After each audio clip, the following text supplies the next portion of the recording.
എൻ്റെ പേര് castle Lindo. അപ്പോൾ ഞാനിന്ന് പറയാൻ പോകുന്നത് സെൻറ്റ് പോൾ മാർപ്പാപ്പയെക്കുറിച്ചാണ്. 1897 സെപ്റ്റംബർ 26-ന് ജോർജിയോ മൊന്തീനിയുടെയും ഗലീത്തോ അഗസ്റ്റിൻ മൊന്തീനിയുടെയും രണ്ടാമത്തെ മകനായി ജോവാനി ബാപ്റ്റിസ്റ്റ് മൊന്തീനി ഇറ്റലിയിലെ ബ്രേഷ്യയിൽ ജനിച്ചു. മൊന്തീനിയുടെ മാതാപിതാക്കൾ അടിയുറച്ച ക്രൈസ്തവ വിശ്വാസികളായിരുന്നു. മാതാപിതാക്കളുടെ വിശ്വാസം മൊന്തീനിയെ വളരെയധികം സ്വാധീനിച്ചു.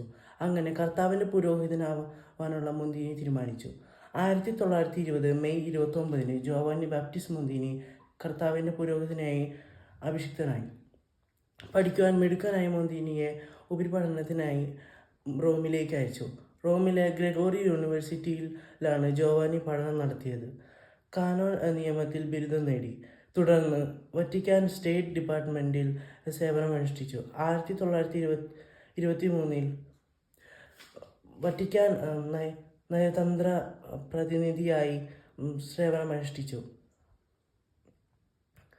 അക്കാലം വാർസോയിൽ പല പ്രശ്നങ്ങളും ഉണ്ടായി. തുടർന്ന് റോമിൽ തിരിച്ചെത്തി. രണ്ടാം ലോക മഹായുദ്ധകാലത്ത് വേദനിക്കുന്നവരെ ആശ്വസിപ്പിക്കാനായി ജോവാനി ഓടി നടന്നു. മിലാൻ ആർച്ച് ബിഷപ്പ് ആവാനുള്ള നിയോഗം അദ്ദേഹത്തെ തേടിയെത്തി. ഇറ്റലിയിലെ പ്രധാനപ്പെട്ട രൂപതയിൽ ഒന്നായിരുന്നു മിലാൻ.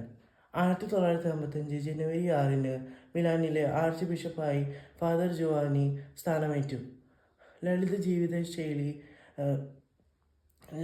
ജീവിതശൈലി അദ്ദേഹത്തിൻ്റെ മുഖമുദ്രയായിരുന്നു. ജോൺ 23-ാം മാർപ്പാപ്പയ്ക്കു ശേഷം പോൾ 6-ാമൻ മാർപ്പാപ്പയായി. 1978 ഓഗസ്റ്റ് 6-ന് അദ്ദേഹം ലോകത്തോട് വിട പറഞ്ഞു. 2014 ഒക്ടോബർ 19-ന് വാഴ്ത്തപ്പെട്ടവനായി തിരഞ്ഞെടുക്കപ്പെട്ടു. 2018 ഒക്ടോബർ 14-ന്